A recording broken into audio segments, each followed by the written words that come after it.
During the whole of that day, in the extremely different conversations in which he took part, only as it were with the top layer of his mind, in spite of the disappointment of not finding the change he expected in himself, Levin had been all the while joyfully conscious of the fullness of his heart.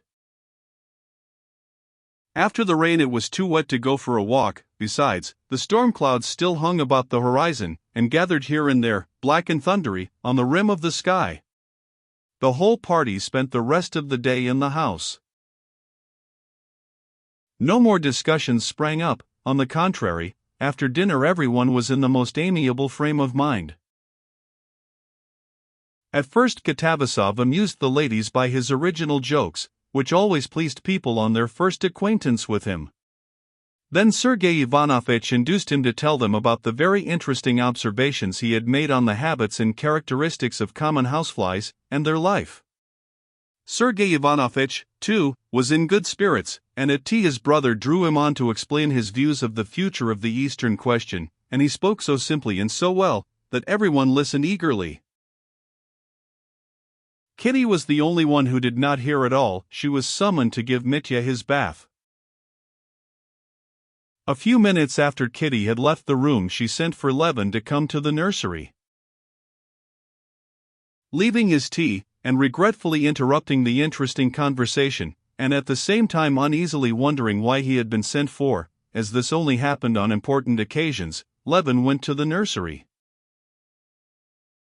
Although he had been much interested by Sergei Ivanovitch's views of the new epoch in history that would be created by the emancipation of 40 millions of men of Slavonic race acting with Russia, a conception quite new to him, and although he was disturbed by uneasy wonder at being sent for by Kitty, as soon as he came out of the drawing-room and was alone, his mind reverted at once to the thoughts of the morning. And all the theories of the significance of the Slav element in the history of the world seemed to him so trivial compared with what was passing in his own soul, that he instantly forgot it all and dropped back into the same frame of mind that he had been in that morning. He did not, as he had done at other times, recall the whole train of thought that he did not need.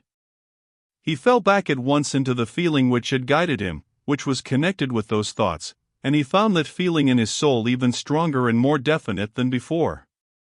He did not, as he had had to do with previous attempts to find comforting arguments, need to revive a whole chain of thought to find the feeling. Now, on the contrary, the feeling of joy and peace was keener than ever, and thought could not keep pace with feeling. He walked across the terrace and looked at two stars that had come out in the darkening sky, and suddenly he remembered. Yes, looking at the sky, I thought that the dome that I see is not a deception, and that I thought something, I shirked facing something, he mused. But whatever it was, there can be no disproving it. I have but to think, and all will come clear. Just as he was going into the nursery he remembered what it was he had shirked facing. It was that if the chief proof of the divinity was his revelation of what is right, how is it this revelation is confined to the Christian Church alone? What relation to this revelation have the beliefs of the Buddhists, Mohammedans, who preached and did good too?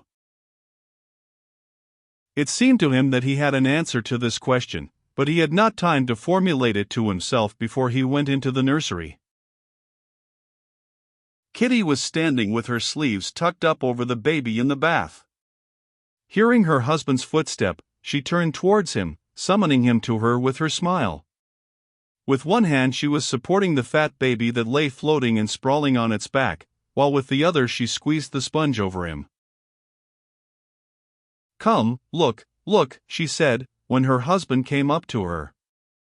Agafia Mihailovna's right. He knows us."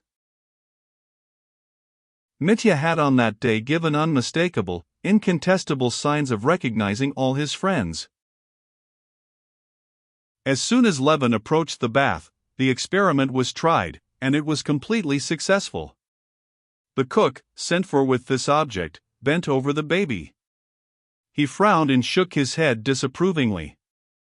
Kitty bent down to him, he gave her a beaming smile, propped his little hands on the sponge and chirruped, making such a queer little contented sound with his lips, that Kitty and the nurse were not alone in their admiration.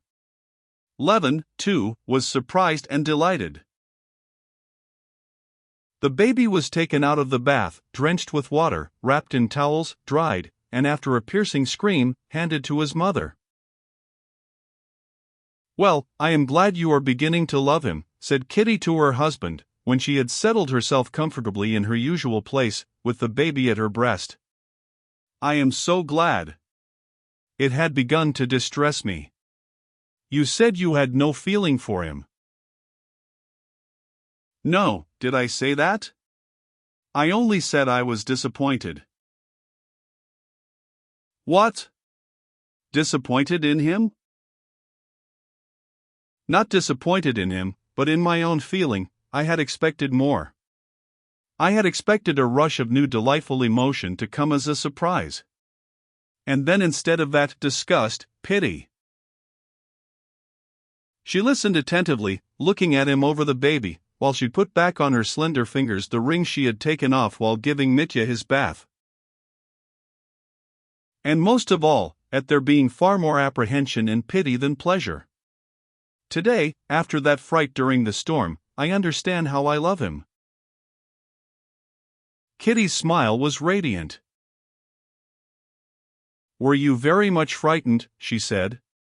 "So was I too, but I feel it more now that it's over. I'm going to look at the oak. How nice Katavasov is! And what a happy day we've had all together!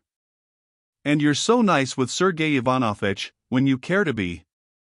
Well, go back to them. It's always so hot and steamy here after the bath."